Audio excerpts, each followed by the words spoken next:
마태복음 24장 14절부터 18절입니다. 이 전국 복음이 모든 민족에게 증언되기 위하여 온 세상에 전파되리니 그제야 끝이 오리라. 그러므로 너희가 선지자 다니엘이 말한 바 멸망에 가증한 것이 거룩한 곳에 선 것을 보거든 읽는 자는 깨달을진저 그때에 유대에 있는 자들은 산으로 도망할지어다. 지붕 위에 있는 자는 집 안에 있는 물건을 가지러 내려가지 말며 밭에 있는 자는 겉옷을 가지러 뒤로 돌이키지 말지어다. 아멘. 할렐루야. 반갑습니다. 오래전부터 이야기를 들었던 교회였는데 이렇게 방문하게 돼서 너무 감사하고, 또 설교하러 올라오면서 뒷 배경을 보면 저희 배경하고 똑같습니다. 저희 교회 우리 홈페이지 배경은 똑같이 나오는데 이 세계 지도가 편안한 마음으로 하나님의 마음을 전하고 싶습니다. 오늘 읽은 말씀이 마태복음 24장을 읽었고요. 성경을 읽을 때는 이 성서적 배경, 신학적인 배경을 잘 이해하는 게 매우 중요합니다. 구조적을 내용을. 마태복음 24장을 읽을 때는 마태복음의 위치에 어디 있는가를 잘 이해할 필요가 있어요. 마태복음 24장이 성서적 위치는 어디냐 아십니까? 잘 모르시죠? 25장 앞에 있어요. 성서적 위치가 25장 앞에 24장이 있어요. 이게 단순히 24장, 25장이 아니고 25장의 내용은 뭐냐면 세 가지 이야기를 배치해 놨어요. 달란트의 비유, 열처녀의 비유, 양과 염소의 비유. 내용은 간단합니다. 열처녀의 비유, 달란트의 비유, 양과 염소의 비유는 달란트는 3사람이고요. 열처녀는 10명이고요. 양과 염소는 엄청 많아요. 근데 결국은 둘로 나눠진다는 거예요. 종말을 얘기하는 겁니다. 언젠간 같이 살잖니? 나눠진다. 밴쿠버에 같이 살고 있지? 나눠진단다. 한국에 살고 있냐? 나눠진단다. 성경이 이렇게 말합니다. 한 번 사는 것은 정해진 것인데 그 위에 심판이 있다. 알고 사셔야 됩니다. 언젠가 나눠집니다. 잊지 마셔야 됩니다. 잊고 살아요. 인생이 어떻게 사느냐? 우리 전도사님이시라고요? 인생 얼마나 사는지 아세요? 인생 한 번 살아요. 모를 건 없어요. 한 번 살아요. 70 살 수 있고 또 80 살 수 있고 3일 만에 죽은 장례도 치러봤어요. 오늘 장례 광고가 나오는데 여러분은 90이 넘으셨을 거예요. 근데 분명한 건 한 번 살아요. 근데 그 세월이 살아봤지만 짧아요. 금방 지나갔어요. 3일 만에 죽은 아이든지 백수를 했던 어르신이든지 한 번 살다가 가요. 잊지 마셔야 돼. 그 후에 심판이에요. 좌우로 나눠져요. 착하고 충성된 종이 될 거냐, 악하고 게으른 종이 될 거냐, 슬기로운 처녀가 될 거냐, 어리석은 처녀가 될 거냐, 나눠진다는 거예요. 어떻게 살다 올래? 이 얘기입니다. 핵심은 하나입니다. 예배자로 살아야 됩니다. 애굽에 있든 어디 있든 예배자. 오늘 본문을 통해서 25장에 경고를 하는 거예요. 언젠가 나눠질 테니. 그러면서 24장 얘기는 뭐냐면 징조를 보여주는 거죠. 이런 일이 있을 때 멀지 않았음을 인식해야 된다라고 하는 것을 보여주는 게 24장이에요. 그러면서 이런 일이 전개될 거라는 걸 알 때마다 깨달을진저 이렇게 얘기하면서 요때 이런 일들이 전개될 때 이런 심판이 올 거니 요렇게 준비하라 하는 이야기가 오늘 본문이에요. 그러니까 저와 여러분이 최소한 신앙생활 할 때 잊지 마셔야 됩니다. 언젠간 나도 심판받게 될 거다. 주님 앞에 서게 될 거다. 그러면 느껴야죠. 그리고 어떻게 살다 가야 되지? 그럴 때 이 본문을 묵상하셔야 돼요. 각자 그를 묵상하면서 이렇게 살아야 되겠다고 한 사람이 모인 곳이 교회예요. 그러니까 오늘 이 교회는 그것도 다른 교회도 아니고 이 교회는 탁월한 교회예요. 아시죠? 이 교회가 탁월한 거 모르세요? 이 말씀을 주신 제자들의 교회잖아요. 주님이 다른 주님은 아니시죠? 그 주님 말하는 거죠. 여러분이 고백하는 그 주님이 제가 말하는 그 주님 말하는 거 아닙니까? 근데 다른 교회는 주님의 제자라고 고백하지 않는데 여러분은 주님의 제자라고 고백하는 그분이 제자들에게 한 말씀이에요. 자, 최소한 묻자고요. 마지막 때가 올 것을 믿습니까? 언젠간 내 인생의 끝이 올 거다 아십니까? 또 그분 앞에 서는 건 아십니까? 그럼 준비됐냐고 묻는 거예요. 너 준비됐냐? 그럼 어떻게 준비하랍니까? 그럴 때 이 본문을 말씀하는 거예요. 이렇게 준비해야 돼. 미리 알려주셨어요. 그냥 준비해. 그러고는 뭘 준비할지 모르게 한 게 아니라 이렇게 준비해. 첫째가 뭐냐? 산으로 가래요. 깨달을진저. 깨달으래요. 그러면 깨달았습니다. 어떡할까요? 그랬더니 산으로 가래요. 제가 오늘 오면서 참 흐뭇했어요. 여기가 산이더군요. 그 위치가. 한참 올라왔어요. 마지막 때는 산으로 가야 된대요. 그런 얘기는 아니에요. 제가 목회를 부산에서 했고 익산에서 하고 지금 부평인데 부평에서 초청을 받았어요. 목사님 우리 교회 와서 좀 목회를 하시면 좋겠다. 이유가 뭐냐 그랬더니 단순한 거였습니다. 원로 목사님 은퇴하시면서 김 목사님 내가 은퇴하는데 이 앞에 주한장로라는 큰 교회가 있는데 너무 위축돼서 힘들어. 김 목사가 했으면 좋겠어. 그래서 그렇구나. 제일 큰 교회가 있다니 가자. 근데 고민됐어요. 왜냐하면 마지막 때는 산으로 가라고 그랬는데 부산, 익산, 군산, 아산, 서산 많아요. 대한민국에 백두산, 한라산도 있고. 근데 부평이라니 평지는 아닌데 그런 얘기는 아닙니다. 마지막 때 말하는 산이 뭐냐? 산 그러면 성서적인 개념. 이스라엘 사람들의 산이라는 단어를 딱 들을 때 뭐가 떠오르는지 아십니까? 이 성경은 이스라엘 사람들이 읽는 책이에요. 이스라엘 사람들의 사고 구조로 읽으셔야 돼요. 예를 하나 들면 한국 사람들의 말에 할머니가 손자가 이렇게 오는데 미운 내 새끼 이렇게 표현해요. 그게 밉단 얘기예요? 예쁘단 얘기예요? 예쁘단 얘기예요. 미운 내 새끼란 말은. 근데 만약에 유럽에서 미운 내 새끼 안델슨 동화에 나오는 미운 내 새끼 그러면 잡아먹어요. 그러니까 동양적 언어와 서양적 언어가 다르고 히브리적 언어 속에서 산 그럼 뭐라고 되냐? 오라 우리가 여호와 산에 올라 주의 말씀을 듣자예요. 내가 산을 향해 눈을 돌려라. 나의 도움이 어디서 올고 하나님이 계신 곳이에요. 그러니까 마지막 때는 어떻게 해야 되느냐? 산으로 가야 돼. 하나님이 계신 곳. 뭐 하러 가느냐 이렇게 말할 때 오늘 성경이 이렇게 말합니다. 도망가래요.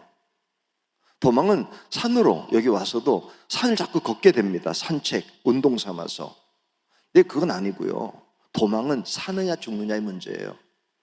이사야 2장이 이렇게 말합니다. 오라 우리가 여호와의 산에 올라 여호와의 말씀 듣자. 여러분 새끼를 먹고 살지 않습니까? 새끼 먹고 살자고. 떡으로만 살지 말랍니다. 떡도 먹지만 여호와 입으로 나오는 말씀으로 살랍니다. 마지막 때가 다가올수록 뭐에 사무쳐야 되냐면 하나님 말씀 듣는 거, 말씀 듣는 거, 말씀 듣는 거, 말씀의 사람이 돼야 됩니다. 최소한 주님의 제자라고 고백하는 여러분들은 이 공동체는 말씀을 생명처럼 여기고 안 먹으면 죽어. 도망은 살려고 가는 겁니다. 산은 살려고 와야 됩니다. 말씀은 살려고 먹어야 됩니다. 살려고. 그런 것인가? 오늘 말씀 들으러 왔습니다. 이 말씀이 생명인가요? 생명의 양식인가요? 여러분에게? 그래야 됩니다. 한번 버스 타고 가는 뒤에서 중고등학생 애예요. 뭐라고 얘기를 하는데 아주 기분이 묘했습니다. 지들끼리 얘기하면서 설교하지 마 임마 그러더라고요. 앞에 앉아있는 목사인데 뒤에서 모르는 애들이 설교하지 마 임마 그래서 나보고 얘기하는가 돌아봤더니 지들끼리 얘기하면서 누가 무슨 얘기했는지 모르지만 설교하지 말래요. 가만히 생각했습니다. 얘들이 말하는 설교는 뭐지? 여러분, 설교는 뭡니까? 여러분의 설교는 뭡니까? 양식이냐고요. 양식이냐고요, 양식. 주님의 제자들이 주의 말씀을 들을 때 어떻게 들었어요? 생명의 양식이 주께 있사오니. 그렇게만 되면 이것이 이견 달라집니다. 저 목사님의 말씀을 매주 선포할 때에 생명의 양식 먹은 사람은요, 먹지 못한 사람에게 전하고 싶습니다. 생명이라는 걸 느껴지기 시작하면. 그래서 이곳이 어떤 곳이 되어야 되냐? 밴쿠버의 유일한 산이 되어야 됩니다. 우리 교회는 생명의 양식이 주어지는 곳. 그럼 어떻게 됩니까? 열심히 먹어야죠. 열심히. 제가 결혼을 하고 아내와 약간의 갈등이 생긴 게 뭐냐면, 제 아내가 음식을 못해요. 짜요. 언제나 짜. 그래서 짜다고 얘기를 했어요. 그랬더니 제 아내가 딱 맞대요, 간이. 무슨 소리야, 짠데. 맞대요. 이유는 간단합니다. 충청도 여자하고 평안도 아들 남자가, 평안도는 양념을 안 합니다. 안 해도 얼면 상할 일이 없어서. 충청도는 젓갈을 잘해야 됩니다. 그냥 먹었습니다. 짜다 그래도 아니라니까. 근데 어느 날 짠 게 증명된 게, 우리 큰애가 태어나서 밥 먹다가 말할 때 됐더니 먹다가 짜다는 거예요. 그래서 제가, 여보, 얘도 알잖아, 짜다고. 그랬더니 제 아내가, 제가 뭘 하냐, 당신이 짜다고 하니까 짜다고 따라하는 거지. 이제부터 이렇게 해라. 짜다는 걸 알 테니까 그냥 짠맛을 짜다는 표현하지 말고 맛있다고 말을 해라. 그냥. 그럼 내가 알아듣겠다, 짠맛이라는 걸. 알았다. 그래서 그 다음 주부터 맛있다고 그랬더니 2주 만에 우리 애가 맛있다고 하면서 짠말이 없어졌어요. 정신 바짝 차렸죠. 내가 이게 말 한마디 할 때마다 다음 애가 따라하는구나. 그 다음에 우리 둘째가 태어났더니, 태어날 때부터 맛있다고 하더니 얼마나 건강해졌는지, 요즘에 조금 무게가 간다고 생각했는지 좀 살을 뺐어요. 20kg. 그래서 100kg예요 지금. 여러분, 만약에 여기서 먼저 온 교인들이, 앞선 제자들이 말씀 들을 때마다 짜네 그러면요, 다음 교인들이 짜네 그래요. 근데 오신 분들이, 앞에 있는 분들이 맛있다 어쨌든 맛은 있어요. 짜든 신맛이든 표현하지 말고 그냥 맛있다고 표현하면 다음 사람들은 맛있다고 얘기를 해요. 분위기예요. 한국에 유명한 교회가 대전에 있는데 한박교회라고, 엄청납니다. 그게 목사님 초등학교밖에 못 나온 목사님이신데 8,000명이 모여요. 왜 그렇게 모였냐? 목사님이 대단한 분이에요. 결혼을 했는데 자기 남편이 학력이 부족하니까 말씀이 조금 부족해요. 평생 이 말씀 듣고 살아야 되는 게 너무 힘들었어요. 어느 날 기도하는데, 목사 사모가 다른 교회 갈 수도 없고 안 되겠다 싶어서 목사님 말씀 나올 때마다 제가 그 교회를 가봤더니, 그 교회는 여러분처럼 아멘을 안 해요. 근데 아멘은 안 하는데 이렇게 해요. 아멘 2번 해요. 모든 교인이 아멘도 안 해요. 그냥 아멘 2번을 해요. 왜 그러냐면, 목사님이 설교할 때 사모님 혼자 앉아 있으면서도 아멘 2번을 하기 시작하니까 목사님 힘나서 설교하고, 자기가 롯데백화점 앞에 가서 전도할 때마다 앉혀놓고 옆에 앉은 분에게 그냥 아멘 하는 순간에 덩달아 아멘 하다가 8,000명이 아멘 해요. 한국에 제일 맛있는 밥이 뭔지 아십니까? 큰 양 냄비에다가, 양은 냄비에다가 비벼가지고 다 섞어서 같이 먹는 거예요. 맛있다. 한 가지 분명한 건, 우리 고 목사님 설교가 예수님 얘기하시죠? 딴 얘기합니까? 불경 얘기하십니까? 코란 얘기는 안 하시죠? 성경 얘기하시죠? 주님 얘기하셔야 할 거 아니에요, 그죠? 그냥 아멘이죠. 주님 얘기일 거예요. 주님 밖에도 구원이 있다 말하진 않을 거 아니에요. 오직 예수 얘기할 거 아니에요? 그럼 장로님이 아멘 하시면 돼요. 그게 산으로 가는 거예요. 그래서 어느 날 이곳에 산으로 많이 모여드는 사람이 생기면 이 교회는 하나님의 역사를 이루어가는 거죠. 그런 교회 될 수 있길 주의 이름으로 축복합니다. 뭐 여러 가지 설명할 수 있지만 한 가지입니다. 예수님 얘기하실 겁니다. 표현은 어떻게 하든 간에 그냥 믿음으로 받아들이면, 약간 그러면 꽉 계속 씹으면 됩니다. 근데 또 한 가지 우리가 잊지 마셔야 될 게, 여기도 이단이 있을 거예요. 그죠? 이단은 경계하시면 됩니다. 거기도 말씀을 얘기하는데 약간 섞어서 말합니다. 바꿉니다, 내용을. 그건 듣지 않으셔야 됩니다. 설명하진 않을 거고, 핵심은 뭐냐? 고 목사님이 이 강단에서 분명한 건, 목사님의 실력은 아니까, 학교 때 실력은. 여러분은 어떨지 모르겠지만 목사님 실력은 공인된 실력이니까. 논문상 받은 분 아니에요, 그죠? 공인된 분입니다. 이거는 뭘 읽고 나서 이해를 하신다는 얘기예요. 어떤 걸 읽든지 간에 어려운 책도, 학문적인 책도 이해를 했는데 이 말씀을 이해하고 전할 때 그냥 아멘으로 받아들이면 이 교회는 어떤 교회가 되느냐? 산으로 가는 교회가 됩니다.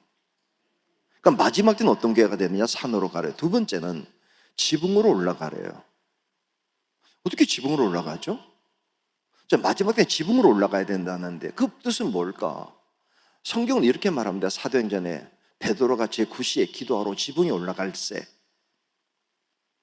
이스라엘 사람들은 기도할 때 성전에 가 기도할 수도 있고요, 일상생활 속에서 기도해야 되겠다 싶을 때는 지붕으로 올라갑니다. 왜냐하면 보다 하나님과 가까운 장소라는 생각입니다.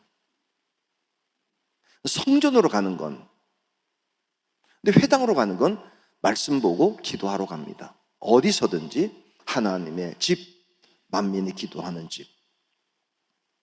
주님의 제자교회가 단순해야 됩니다. 기도하러 오는 곳. 만약 기도할 문제가 있을 때 어딜 가지? 잠깐이라도 교회 가서 기도해야 될 텐데. 만민이 기도하는 집. 저는 이번에 코로나를 3년간 지내면서 저에게는 큰 축복이었습니다. 코로나 못 모이게 해서 20명 이상은 못 모이게 만들어서 어떻게 해야 되지? 고민 많이 돼서 일단은 예배를 10번으로 바꿨습니다. 토요일 오전, 토요일 저녁, 주일 8교구, 1교구, 2교구, 3교구 8번 예배를 나누고, 한 방에 20명이니까 방 다 나눠서 지하 20명, 1교육관에 20명, 2교육관에 20명 그렇게 모이고, 월요일에는 또 주일 모든 예배 모든 사람들이 새벽기도 5시, 6시, 9시 모이고 10시부터 5시까지 교회 찬양을 틀어놓고 아무 때나 20명만 모이지 않으면 되는 거니까, 한 공간에 아무나 와서 예배 드리고 기도하고 가라고. 그래서 월요일은 1, 2교구, 화요일은 3, 4교구, 수요일은 4, 5교구, 5, 6교구, 목요일은 7, 8교구, 또 금요일은 자연스럽게 못 온 분들, 그리고 토요일 다시 낮 예배, 저녁 예배. 낮에는 노인들, 저녁은 젊은이들. 근데 끝날 때 어떤 일이 벌어졌냐면, 그 코로나 기간 중에 저에게는 하루 종일 기도하는 분위기가 살아나게 되면서 끝날 때 매일 한 번씩 교회 오는 사람 750명이 생겼습니다. 그래서 미스바 기도 용사 750명이 생기게 된 거예요. 코로나 중에도 저희가 한 450명씩 등록을 했습니다. 신기한 일입니다. 자, 교회 왜 오십니까? 오늘 여러분들이 이곳에 오실 때, 교회 올 때 아십니까? 주님이 맞이한 거 왔냐고 물어봅니다. 왔냐? 안내위원회 안내하는 것도 있지만 여기에 성령님이 계시는 거 아십니까? 성령님이 왔냐? 이렇게 물어봅니다. 예 라고 대답하셔야 됩니다. 한 번만이라도 그 경험이 있으셔야 돼요. 교회를 왔는데 왔냐? 주님이 물어봐요. 예. 다시 물어요. 왜 왔냐고, 여기. 우리 교회는 75년 되다 보니까요, 이럴 수가 있어요. 아버님 뵈려고. 큰 건물 가진 아버님한테 눈이 찍혀야지 물려받을 수 있어요. 아버님, 장로님이 로타리 큰 10층짜리 건물 정도 가지고 있으면 모든 애들이 교회 옵니다. 노도장 찍으려고. 교회 와야지 준다고. 여러분, 교회는 누굴 만나야 되느냐? 주님이 물어봅니다. 왔냐? 예. 다시 한번 물어봅니다. 왜? 그럴 때 이게 필요해서요. 나의 도움이 어디서 올고? 무슨 기도하고 가십니까? 여기 와서. 제목이 없습니까? 구할 내용이 없습니까? 여기 와서. 얼마나 많은데요. 다른 데 가서는 도움을 구하면서 여기 와서 도움을 구해야지. 주님의 제자들이 물어봅니다. 뭘 해줄까? 그때 딱 앉아서 주님 이거 해달라고 기도하다가 눈물 나기 시작하면 우리 주님 내 기도를 들어주시고 여기서 들으시고 거기서 해결하시는 걸 경험하면 이 장소는 거룩한 장소가 됩니다. 아십니까? 언제 교회 와서 마음껏 통곡하며 기도해 본 적이 언제입니까? 그리고 그 기도가 들은 적이 언제입니까? 그러면 지붕이 좋아져요. 올라가고 싶어져. 자꾸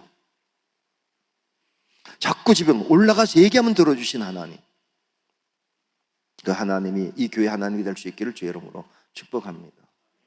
셋째는 이렇게 말합니다. 밭으로 가라. 밭을 가지고 계십니까? 밭 있으시지 않습니까? 많을 텐데. 전도사님 밭 많이 계시잖아요? 밭 많죠? 밭 없어요? 나 아는데 전도사님 밭이 얼마나 큰지는. 제가 알려드릴게요. 전도사님 밭이 언제면 밴쿠버가 전도사님 밭이에요. 주님이 이렇게 말합니다. 추수할 것은 많은데 일꾼이 적대요. 주님은 모든 걸 바라볼 때 밭으로 보는 거예요.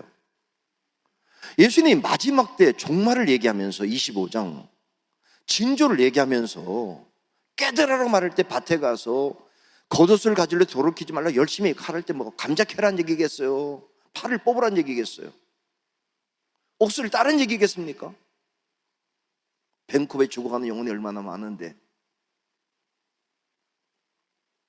만약에 주님의 제자들은 그렇게 본 겁니다. 안디옥도 주의 밭 내 밭이고 빌립보도 내 밭이고 나중에 로마까지도 주님이 내게 맡긴 밭이라고 생각해서 추수할 곳이라고. 한민족만이 아니라 모든 민족이 지금 전도를 잃어버렸을 때 주님의 제자교회만은 아까 노방전도 한다는데 어떻게 한국인만 해야 되냐고. 유대인이었던 바울이 로마에 가서 모든 족속을 제자로 삼는 주님의 사명 가지고 종류별로 피켓을 들면 영어로도 쓰고 아랍어도 있을 거고 어떤 언어든지 간에 주님의 제자교회가 이건 내 밭이라고, 하나님이 내게 맡긴 밴쿠버는 내 밭이라고 고백할 때 전도사는 어떤 계층을 맡았는지 모르지만 내게 학생을 맡겼다면 한국인 학생만이 아니라 모든 사람들은 예수 믿어야 됩니다. 사도 바울이 로마에 가서 죽을 때까지 복음을 전할 때 유대인을 찾아간 게 아닙니다. 하나님 왜 이 땅에 우리 한민족을 보냈을까? 기도합니다. 이유는 다른 거 아닙니다. 아직도 예배를 살아있다고 여겨지는 한민족을 통해서 예배가 뭔지도 모르는 사람들에게 주님을 알게 하는 것. 영혼이 밭인데 누가 건질 거냐는 책임감은 저 밭이 내 밭이라고 고백하는 겁니다. 감자밭, 고추밭은 누구의 밭으로 정해져 있는지 모르지만 영혼은 사명감을 가진 사람의 밭이라는 사실을 잊지 마셔야 됩니다. 하나님이 기뻐하는 교회가 뭘까요? 하나님이 원하는 교회가 무엇일까요? 모임입니다. 믿음의 사람들이 모인 것을 하나님이 기뻐합니다. 그럼 어떤 사람이 모인 교회를 하나님이 기뻐할까요? 단순합니다. 성전에 올 때마다 오늘은 무슨 말씀을 들을까? 양식에 대한 사모함. 오늘은 어떤 말씀이지?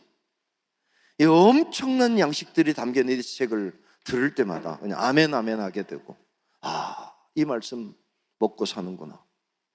그리고 기도할 때 다른 기도할 거 없습니다. 그 말씀 붙들고 기도하는 거. 말씀 붙들고.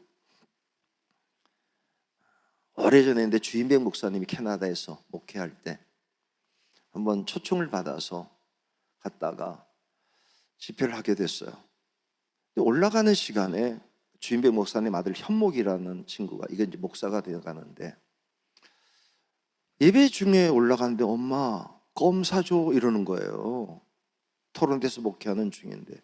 근데 사모님이 올라가면서 저에게 얘기를 들었어요. 옆에서 예배 끝나고 그랬어요. 제가 들었습니다. 옆에서. 애가 알았어. 그리고 예배를 드렸는데, 끝난 다음에 밥 먹으러 가는 시간에 뒤에서 엄마 껌 사줘 그랬더니 밥 먹고 그러는 거예요. 분명히 예배 끝나고라고 말했는데, 얘가 차에서 아까는 예배 끝나고 사준다 그랬잖아 우기는데, 이게 정말 감당 못 하겠어요. 그래서 제가 목사님, 사모님 껌부터 사주고 갑시다 그랬더니, 이 토론토라는 데서 예배당에서 밥 먹으러 가는 장사하고 껌 파는 뭐라고는요, 아시다시피 거리가 엄청납니다. 그래서 갔다가 다시 모레 가서 사는 거는 얘기는 주님 올 때예요. 그래서 제가 그랬습니다. 목사님 그러지 말고, 얘가 지금 나도 들었어요. 아까 말씀을 의지하여 엄마가 말씀하기를 예배 끝나고 주신다고 했잖아요. 껌 사달라는데 가서 삽시다. 늦게 먹어도 좋으니 가서 사고 먹으러 가자 그랬더니 그래도 가자고. 슈퍼 가서 모레 가가지고 껌 한 박스를 사가지고 줬어요. 씹으라고. 근데 지금도 현목이가 날 만나면 정호쌤 누군지 아냐? 그때 껌 한 박스 사줘가지고 몇 달 씹은 껌준 목사님. 제가 그때 생각했어요. 애가 얘기하더라고. 엄마가 얘기했잖아. 그거 붙들고 기도하는데, 목사님 말씀 붙들고 기도하면 목사님의 말씀이 그렇게 하신다는 내용이 있다고 했는데, 그걸 붙들고 여기서 기도하면 주님이 감당 못합니다. 그게 응답될 때에 이 기도의 응답을 받지 못한 사람을 찾아가서 복음을 전하면, 자신감 있는 복음 증거를 통해서 이 교회는 여전히 말씀에 살아있고 기도는 응답되고 하나님 나라는 확정되는, 그래서 수많은 밭이 주님의 제자의 교회 밭이라는 사실을 깨닫는 귀한 교회가 될 줄로 믿습니다. 그때 하나님이 원하시는 교회고 마지막 때 원하는 교회가 있는데, 이 교회가 그런 교회가 될 수 있기를 주의 이름으로 축복합니다. 기도합니다. 사랑과 은혜가 충만하신 좋으신 하나님, 은혜와 사랑을 감사합니다. 이곳에 주님의 제자의 교회를 세우셨으니 주님의 제자로 살아가는 교회가 되게 하옵소서. 말씀을 사모하는 성도들, 말씀 붙들고 기도하는 성도들, 응답을 증거하는 성도들이 되게 하옵소서. 우리 구주 예수 그리스도의 이름으로 기도하옵나이다. 아멘.